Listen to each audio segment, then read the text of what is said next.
This is the 8th of May, week 6 Heidi High blogs. Our objective for this session was to physically develop characters exploring Adler's physical action, rehearse Heidi High and reflect on progress and development. To start off, we talked about having an end-on audience, as that's what Heidi High is being performed in. What do we need to consider? These were the questions. What do we need to consider? What effect do you feel this will have on the audience and the play and you as a performer? In a group, identify the positives and negatives and compare it with working in the around. So when working end on, you need to consider levels of voice and projection, as the people at the front of the audience need to be able to hear what's being said just as clearly as the people at the back of the audience, so everyone needs to hear what's being said, as people further away will struggle to hear, so we need to really project out our dialogue. We need to be conscious of having to add back to the audience, even though it is being performed in and on, people still could have the back to the audience. We need to be physically aware, because we could block other people on the stage. We need to be aware of our presence in the fourth wall, as the fourth wall is existing, because we're performing it end on, which is more a traditional way of performing it instead of in the round. The audience will see everything all at once, so they're not all looking in different places instead of that's what it's like in the round.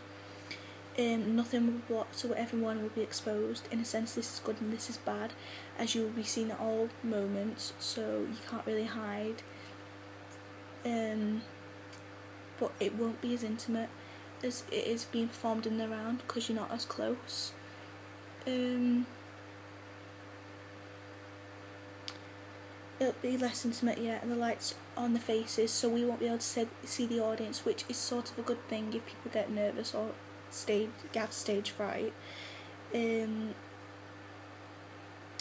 Actors will be aware of blocking and aware of the audience, as they'll be able to see the audience the entire time and not looking at different audience members each place, or wherever they go. The audience will stay in the same place.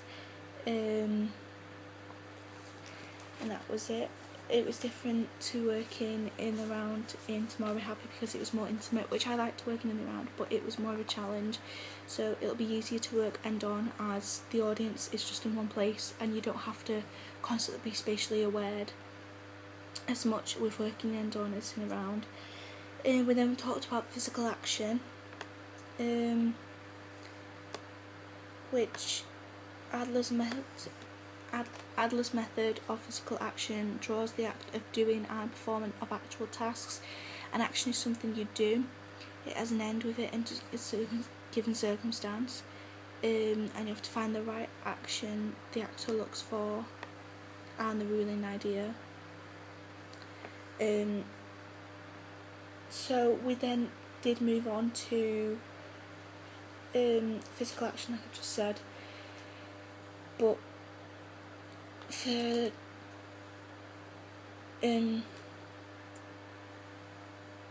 we then applied it to our characters, so we'd see what sort of character, what sort of presence our character would bring. So whether Sylvia would be a door table or a chair. So a chair character is someone who keeps to themselves. A table character is more of a big character, and a door character is absolutely out there and everywhere. So I portrayed Sylvia to be a door, because I believe that's what she is, and we performed it to our peers and everyone guessed that I was a door, so I was really pleased with that, because they could understand and see that I was clearly a door.